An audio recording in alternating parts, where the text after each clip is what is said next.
Nah, sudah. Bismillahirrahmanirrahim.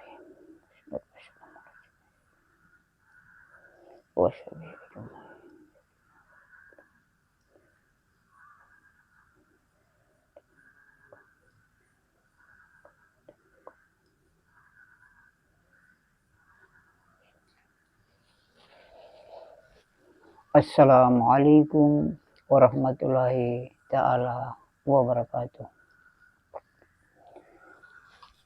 Pada malam ini, malam Senin, saya Putra Alfa Indra Chandra Kirana Dewa, Raja Amarullah, putra dari timur matahari terbit, menyampaikan risalah penyampaian untuk menyambung keterangan-keterangan yang terdahulu yang sudah disampaikan melalui konten YouTube.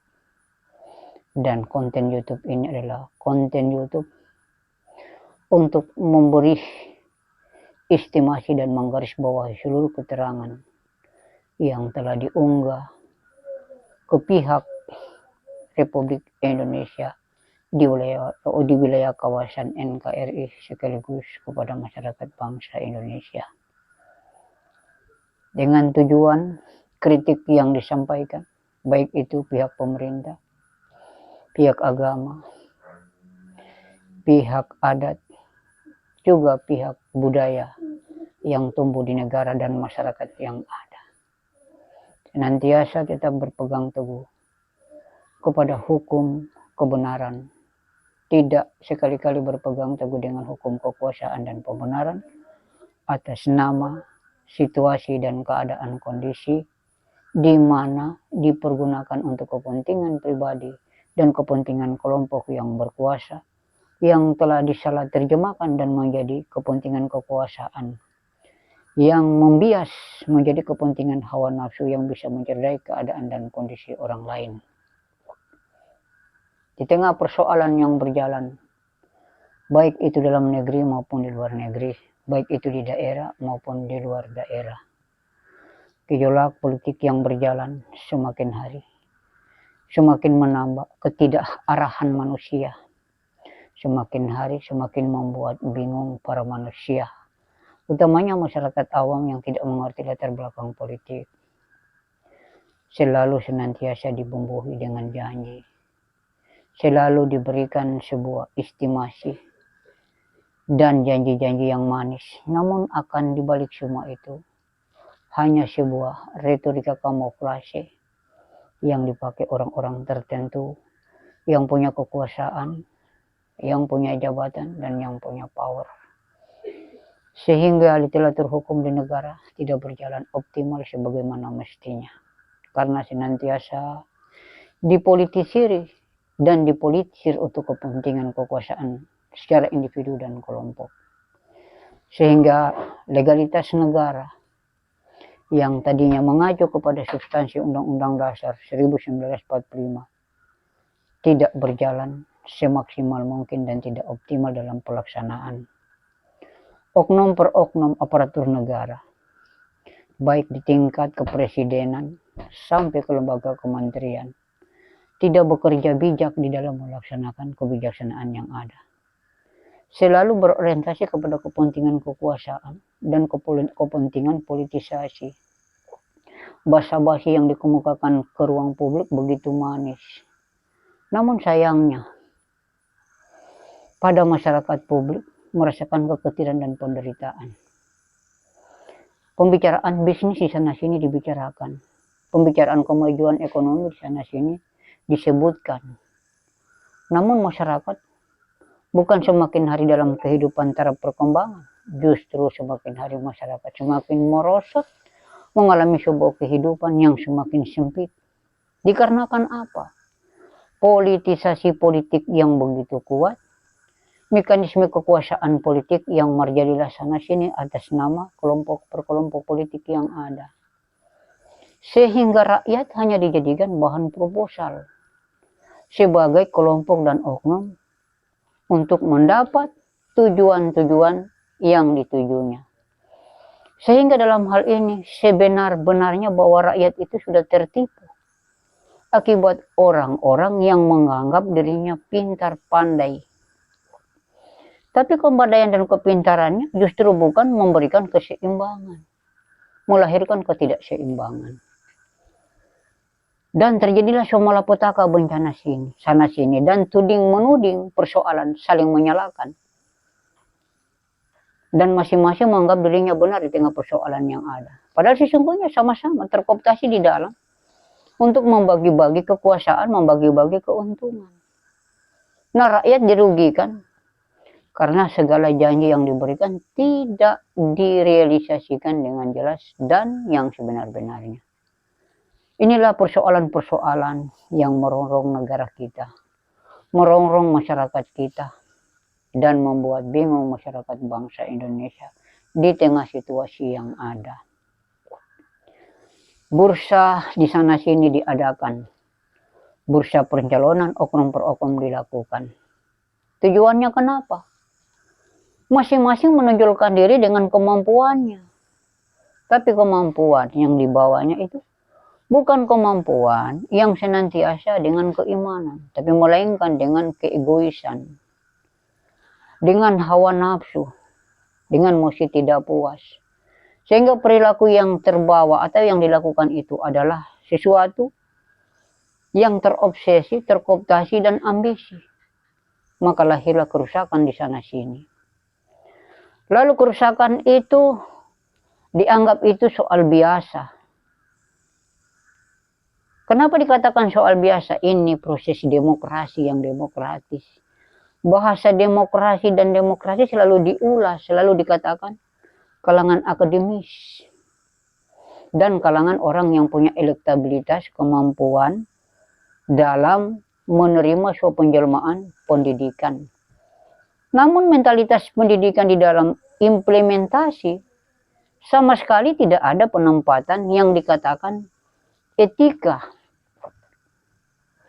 Kita bicara etika adalah suri teladan yang melahirkan keteladanan. Bukan sekedar mulut yang menyatakan keteladanan. Perilaku, sikap, dan tingkah laku dapat memberikan sebuah estimasi konkret di dalam melahirkan sebuah kenyataan. Agar benar-benar pemimpin bukan pemicu. Pemimpin bukan provokasi. Pemimpin bukan hanya sekedar bisa memimpin pada pembicaraannya, tapi bagaimana menyikapi apa yang dibahasakan untuk dapat merealisasikan secara baik, benar, dan terang benar-benar. Terang benerang agar semua itu menjadi perilaku yang benar, bukan secara kebetulan atau dibetul-betulkan.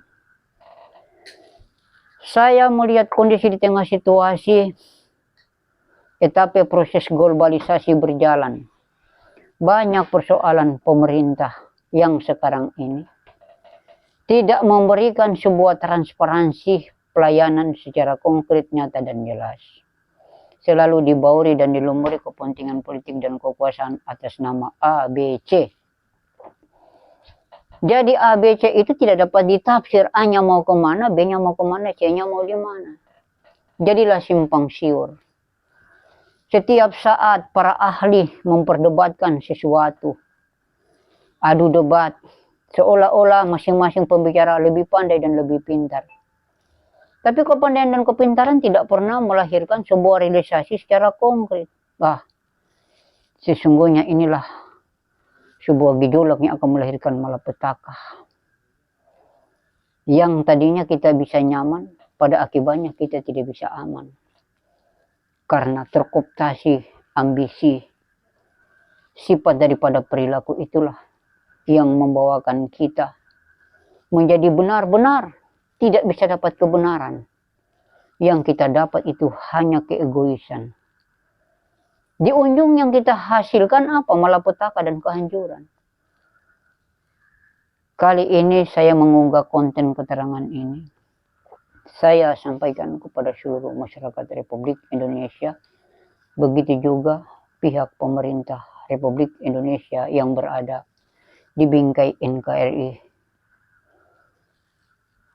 Dari Jakarta, menurut planning perencanaan menuju Kalimantan EKN, ibu kota Nusantara. Jadi satu tahap pengertian dari Republik Indonesia menjadi Nusantara,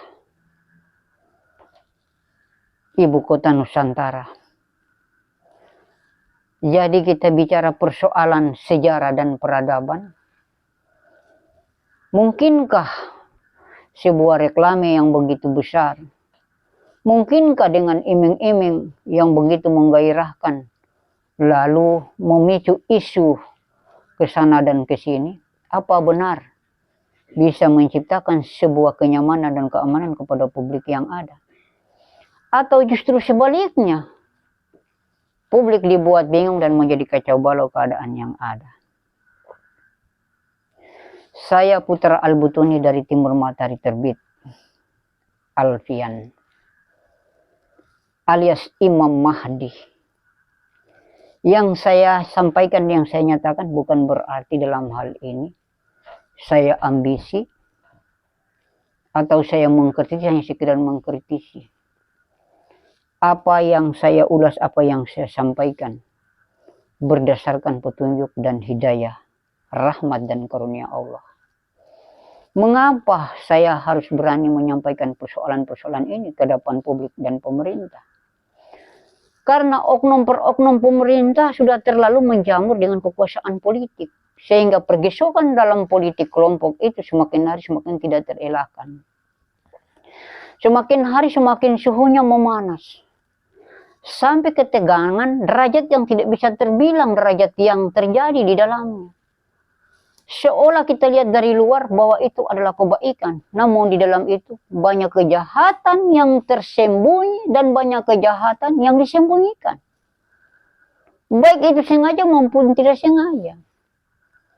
Pihak-pihak terkait di negara seolah tidak tahu persoalan-persoalan yang mereka habis lakukan. Ini benar-benar bukan lagi sebuah kepemimpinan yang melahirkan kearifan, keadilan, dan kebijakan. Tapi justru melahirkan kesemeraukan. Disinilah saatnya alam harus memberi telaan dan tapisan. Boleh dibilang harus ada filterisasi secara alami yang turun dari kehendak yang maha kuasa. Karena manusia telah melampaui batasan kemanusiaannya. Kenapa saya menyatakan manusia telah melampaui batas kemanusiaannya? Karena satu dengan yang lain manusia sudah saling menyia-nyiakan, tidak memberikan nilai penghargaan, nilai penghormatan, nilai pelayanan. Yang ada hanya cibir-mencibir. Si A dan si B, si B dan si C. Sungguh nasib bangsa Indonesia ini di tengah kemalangan yang ada. Kiranya muncul presiden kita, Pak Jokowi, yang tadinya kita harapkan bisa melahirkan legalitas dan netralitas yang lebih positif dan ofensif secara murni dan baik. Sudah menyatakan memahami dan mengetahui Pancasila, namun pelaksanaan dari Pancasila tadi rada-radanya jauh. Bicara perkembangan ekonomi luar biasa. Bicara di sana-sini kemajuannya sudah oke. Namun belakang rakyat kita lihat terjepit. Dan semakin hari semakin sempit.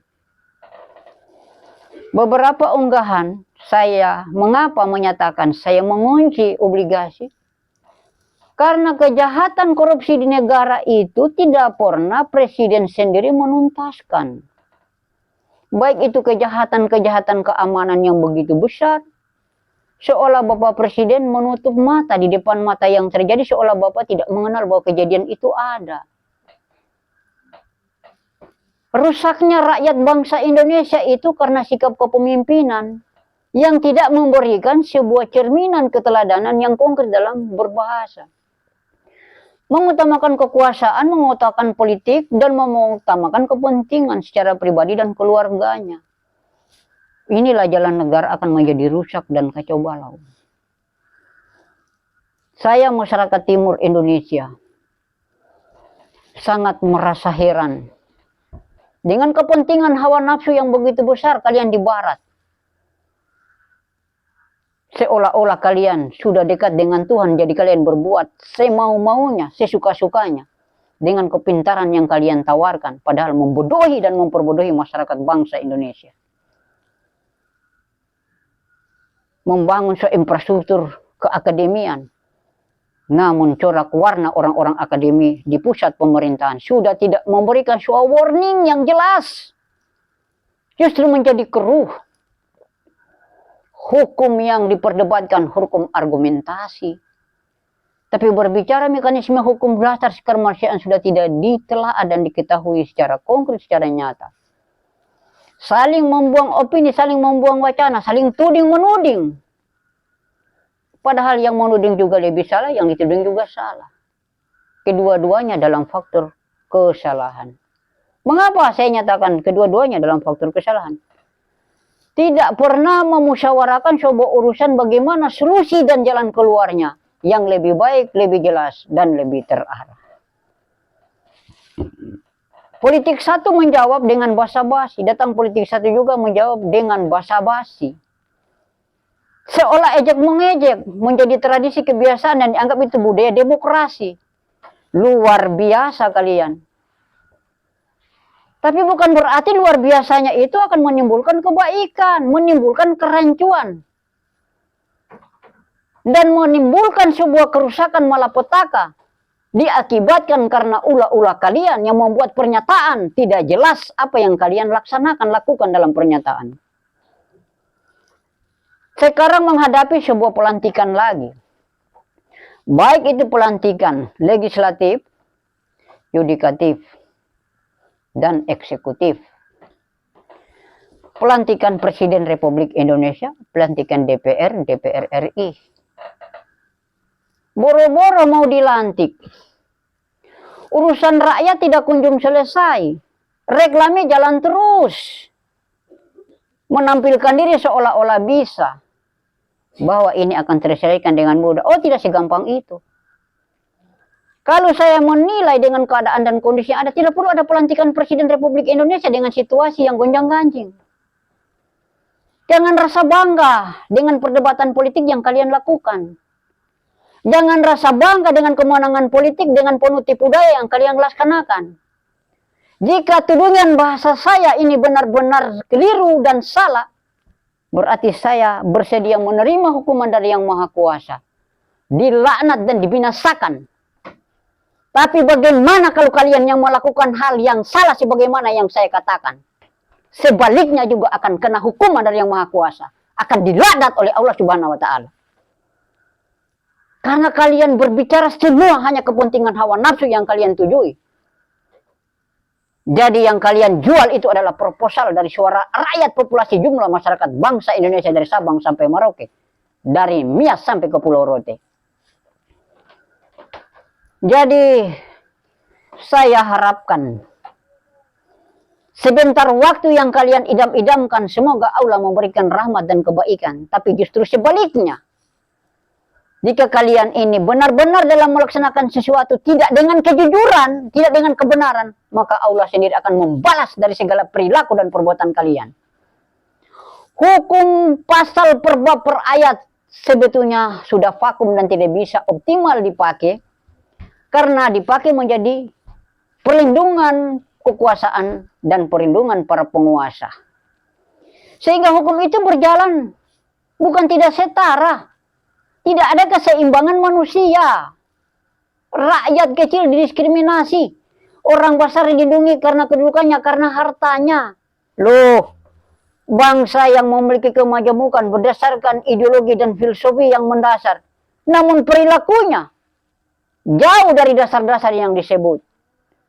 Satu-satu berbicara menuntut etika, tapi kebanyakan juga yang berbicara tidak punya etika, tidak punya moral. Inilah yang jadi persoalan. Ditambah dengan para tokoh agama yang sebanyaknya ini di negara ini, cenderung masuk ke dunia politik. Kalau tidak berpolitik katanya tidak hebat. Kalau tidak politik tidak bisa. Pertanyaan saya kepada saudara sekalian yang ada, baik ulama, kiai dan ustadz. Nabi yang mana yang pernah berpolitik dari 25 rasul itu? Coba sebutkan secara rinci. Kalau ada, boleh, tapi kalau tidak, jangan sekali-kali. Dan jangan kalian peralat agama untuk mencari kekuasaan. Hati-hati kalian. Kalian akan bertemu dengan pernyataan-pernyataan yang kalian sampaikan dan pernyataan-pernyataan yang tidak benar kalian katakan. Allah akan menurunkan azab. Karena Allah akan memunculkan hukum di dunia secara nyata, secara konkret. Asas dasar daripada perilaku perbuatan manusia itu sendiri. Karena terlalu banyak manusia-manusia sekarang yang berdalih dengan agama, bertopeng dengan agama, tapi perilakunya tidak sesuai dengan agama yang dia yakininya. Justru dia peralat agamanya menjadi sebuah kebutuhan kekuasaan duniawi. Lalu dia jadikan perang konflik, debat sengketa, mempersalahkan agama orang lain, sementara dia punya agama yang dia miliki. Dia tidak anulir dan pelihara secara baik. Agama bertujuan bukan untuk diperdebatkan. Agama di muka bumi diturunkan oleh Allah Subhanahu wa Ta'ala. Agama manapun tujuannya untuk kebaikan umat manusia. Bukan cari argumentasi, bukan untuk perdebat, menjadikan kekuasaan argumen bahwa dialah yang pandai, dialah yang pintar. Tidak. Allah menurunkan ajaran agama secara spiritualitas untuk mendidik manusia dari tutur kata sampai kepada artikulasi kata, sampai kepada pemeliharaan kata, sampai kepada penempatan kata. Tujuannya kenapa? Tujuannya manusia adalah rahasia Allah. Manusia diberi keturunan supaya memelihara keturunan. Diberi keterangan supaya memberikan keterangan. Antara keterangan dan keturunan itu punya kesinambungan. Sehingga melahirkan sebuah literatur yang berkesinambungan dengan benar, baik, dan bijaksana. Saya melihat di abad belakangan, agama selalu menjadi perbincangan dan agama selalu menjadi perdebatan. Para politisi juga mengambil agama sebagai jalan pintas untuk mencapai tujuan-tujuannya. Jadi negara bangsa Indonesia tadi yang dikatakan negara beradab. Tapi kayaknya orang-orangnya sudah tidak beradab. Tidak beradab. Memakai metode basa-basi. Adat istiadat dihilangkan. Popularitas dibawa sebagai kekuasaan. Dianggap itulah primadona hidup. Disinilah kecelakaan umat manusia dan kebinasaan golongan-golongan manusia. Apalagi orang-orang beragama Islam punya tanggung jawab merisalahkan Islam dengan benar dan baik. Membawa agama Islam ini adalah agama rahmatan lil alamin dengan betul dan benar. Sehingga tidak sekonyong-konyong. Semua dasar pembicaraan dipikirkan, direnungkan, dihayati demi untuk manusia dan demi kepentingan umat manusia. Dan demi kesinambungan populasi umat manusia. Sehingga metode memanusiakan manusia itu adalah sumber daya dasar dari etika. Untuk melahirkan estetika dari kondisi hidup bangsa dan negara yang ada. Agar menjadi sebuah sejarah kehidupan yang memelihara ukhuwah dari kesinambungan hidup yang ada. Saya sampaikan kepada seluruh masyarakat Republik Indonesia, termasuk pemerintah Republik Indonesia, yang sedang melaksanakan tugas dan kewajiban. Apa yang saya sampaikan, apa yang saya katakan, saya tidak sedang mendoktrin pemerintah, tidak. Tapi hal yang saya katakan, kelihatannya banyak perilaku-perilaku yang tidak sejalan lagi dengan landasan Pancasila sebagai salah satu rolling control aturan di negara kita. Semua yang dilakukan atas nama, tapi di ujung atas nama banyak kekeliruan dan kesalahan. Lalu ditutupi dengan kekuasaan yang pada akibatnya kekuasaan marjalela di mana-mana, juga kejahatan muncul di mana-mana. Korupsi adalah sebuah kejahatan. Kalau kita perbandingkan korupsi dengan teroris, kayaknya lebih buruk korupsi lagi sekarang ini daripada kejahatan teroris. Lalu ada pembiaran. Kelihatannya sepertinya sebuah lembaga ada kerjasama yang baik karena mungkin bagi-bagi hasil jauh lebih baik. Ketegasan hukum di muka publik, wah begitu luar biasa dibicarakan. Tetapi resosialisasi hukum secara nyata dan konkret secara jelas tidak pernah ada. Jadi masyarakat kecil menjadi korban ketimpalan. Orang-orang besar terlindungi dengan kekuasaan karena banyak kekuasaan dan banyak mitra yang dia bangun dengan kekuasaan yang ada. Sekali lagi saya sampaikan kepada masyarakat Republik Indonesia, terutama Tentara Nasional Republik Indonesia sebagai tulang punggung penjaga kedaulatan negara Republik Indonesia sekaligus kemanunggalan TNI dengan rakyatnya. Saya berpesan kepada seluruh tentara Republik Indonesia yang berkedudukan di pusat pemerintahan, yang sekarang masih berkedudukan di Jakarta sebagai rotasi pemerintahan. Benahilah aturan-aturan yang ada di TNI. Sumpah prajurit harus diperjelas sehingga tidak hanya dinyatakan bahwa junior harus taat pada senior.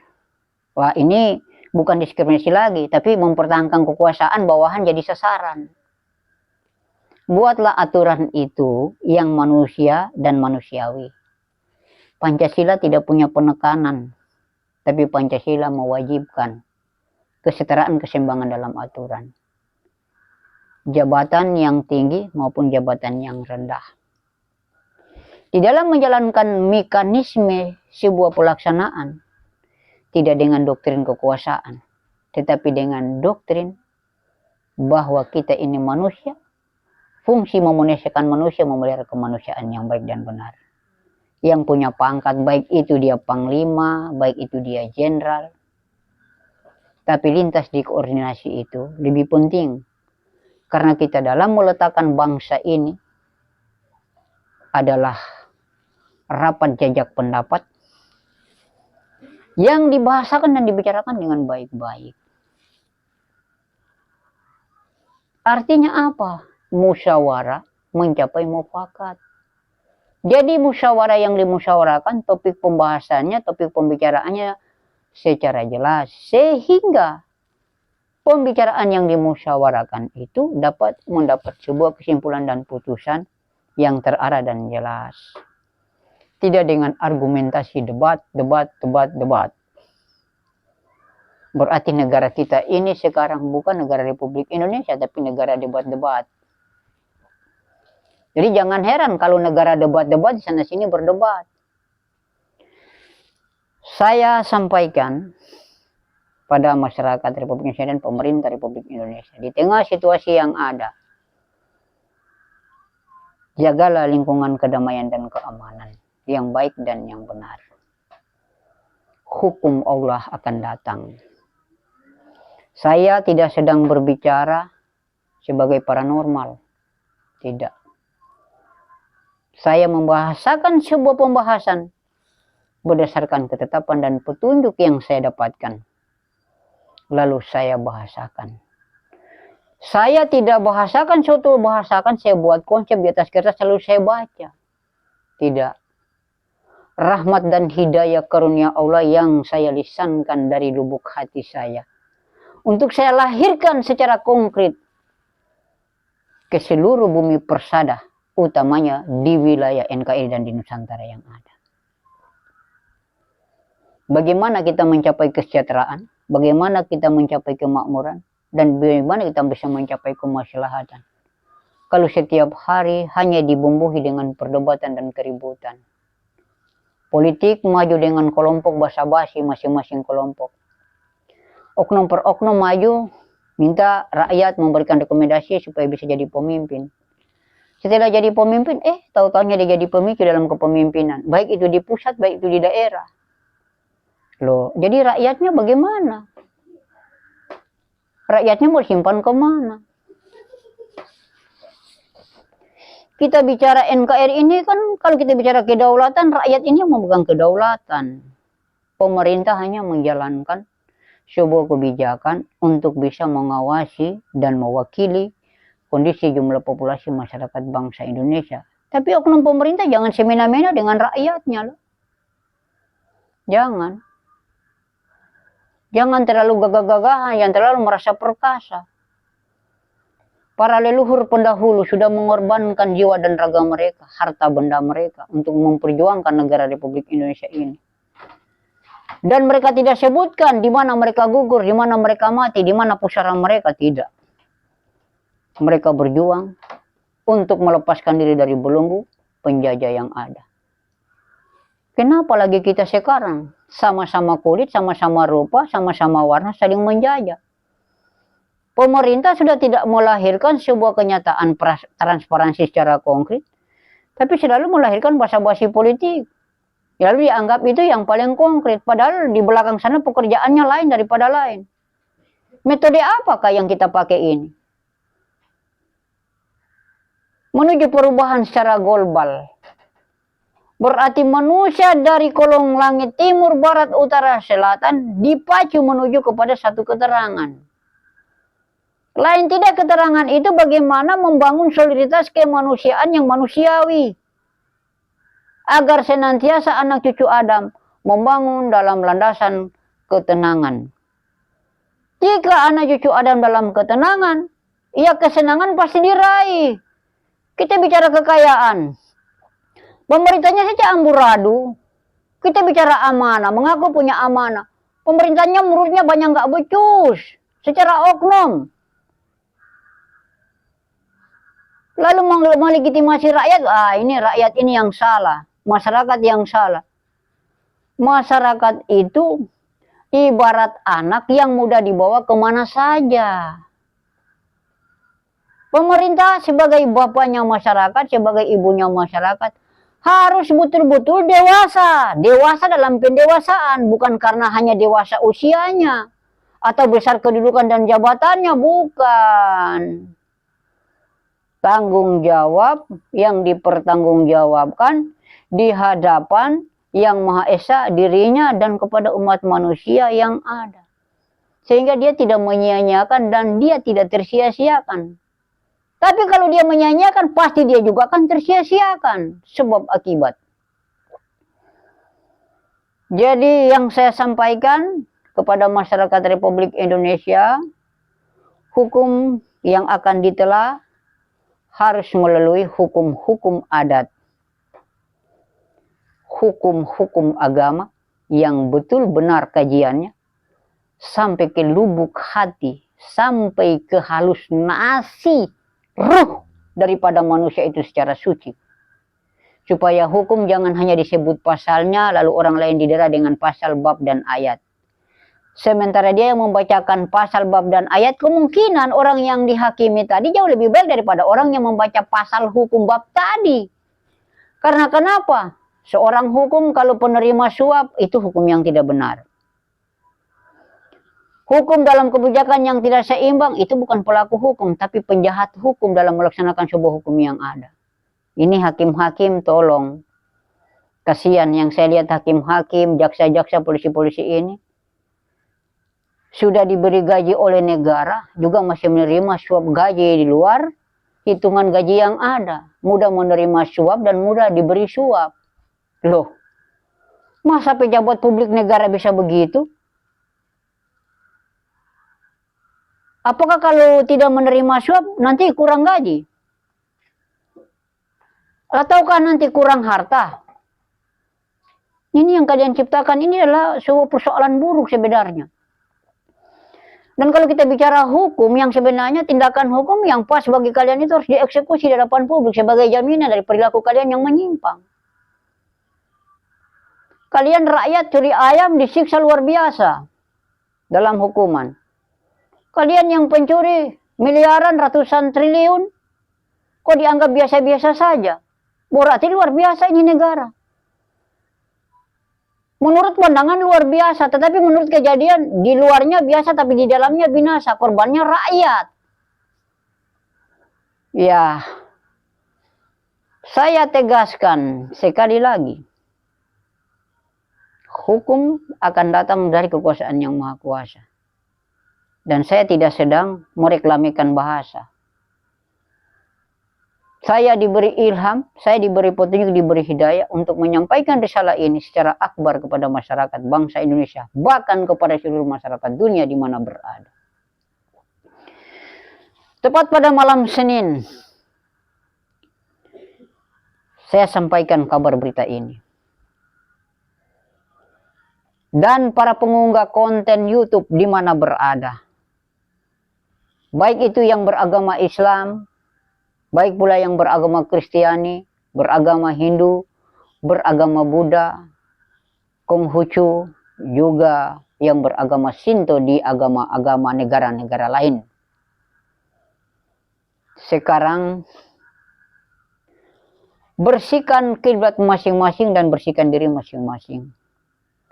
Hukum turun dengan kehendak Allah, berpulang kepada perilaku dan perbuatan setiap insan yang melakukan kebaikan di dunia, begitu juga yang melakukan kejahatan di dunia. Sebagai jaminan ke depan, rentetan peristiwa alam akan berjalan. Mengapa demikian? Karena manusia sekarang, keimanan dibicarakan sana sini, tetapi sesungguhnya sudah tidak punya keimanan. Mengapa demikian? Karena keimanan sudah dirubah dengan polarisasi politik, sehingga teori politik yang lebih dipertajam ketimbang pola agama yang membidik secara spiritualitas seseorang itu bisa membasuh jati dirinya dan membangun jati dirinya. Membasuh jati dirinya artinya mencuci dari segala perbuatan kekeliruan untuk tidak melakukan kekeliruan berulang-ulang kali. Mencucikan dirinya untuk tidak melakukan sebuah hal penyimpangan dan mengambil hal-hal yang tidak sesuai dengan anjuran agamanya. Saya minta seluruh masyarakat bangsa Indonesia, para pengunggah konten YouTube, Lima Fidarul Butuni, penyampaian ini saya sampaikan ke segenap untuk mulai bermawas diri, beriman dan bertakwalah kepada Tuhan pencipta alam semesta. Yakinlah bahwa Allah itu maha menghendaki dan Allah itu maha segala-galanya.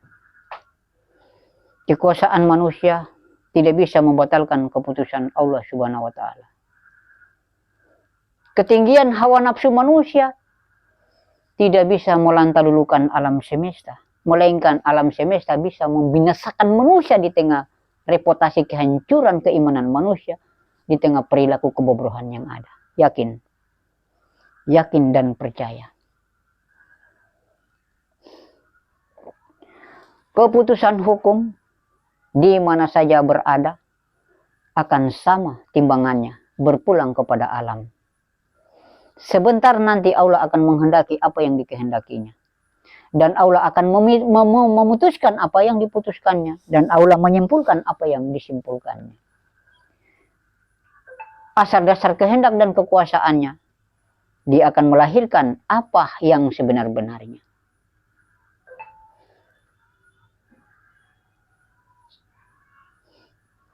Obligasi sebagai jaminan penciptaan mata ekonomi sudah saya nyatakan tidak berjalan. Sekarang lagi yang saya nyatakan, perkembangan judi mata ekonomi global internasional yang diberlakukan di Bursa Efek, itu permainan judi para kaum elit.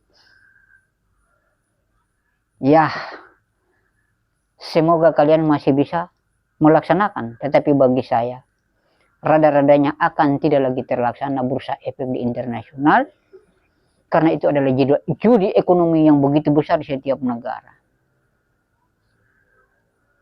Mungkin demi perkembangan negara, tapi kalau kita bicara akses dasar judi itu dilarang oleh agama. Kenapa negara mengadakan judi? Lalu tuding-menuding, tapi bagi-bagi hasil judi selalu terakses secara gelap-gelapan.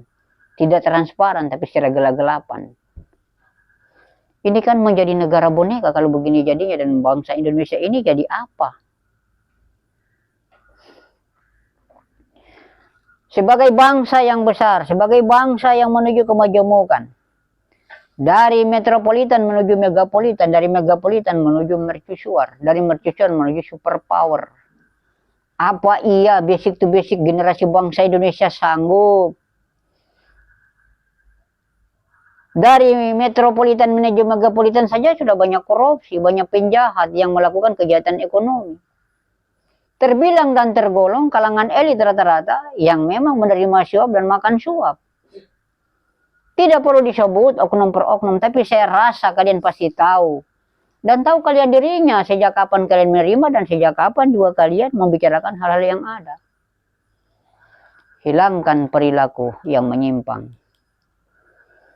Sekecil zarah pun tersembunyi, tapi Allah tidak akan tersembunyi dengan kekuasaannya. Jadi saya minta secepat mungkin basuh dan benahi segala kekeliruan dan kesalahan yang kalian lakukan. Jangan lagi diperpanjang. Dan kalau bisa sebelum akhir 2024, seluruh persoalan negara di tengah krusial yang ada secepat mungkin dirumuskan dalam asas musyawarah dan mufakat untuk membangun keseimbangan dan kesetaraan agar kemajemukan bangsa dan negara ini menjadi bangsa yang memiliki nilai keteladanan dan memiliki tolak ukur peradaban sekaligus menjadi contoh yang bisa melahirkan sebuah tatanan yang lebih membangun sebuah prosesi aklamasi secara konkret dan jelas. Bertujuan kenapa? Bertujuan demi memupuk kesinambungan regenerasi anak cucu Adam dari dalam sampai keluar, dari luar sampai ke dalam. Agar benar bara bangsa Indonesia ini adalah tempat peletakan sebuah keyakinan dan kepercayaan. Sekaligus orang-orang yang ada di negara ini adalah orang-orang yang memuliakan orang lain, orang-orang yang memelihara keberadaan orang lain, dan orang-orang yang melindungi hak-hak orang lain yang termarginalkan. Saya harapkan penyampaian konten yang saya sampaikan pada malam kesempatan di malam Senin ini pada seluruh masyarakat Republik Indonesia simak dan artikan dengan baik. Pahami dan kaji dengan benar agar tidak keliru dan tidak salah persepsi.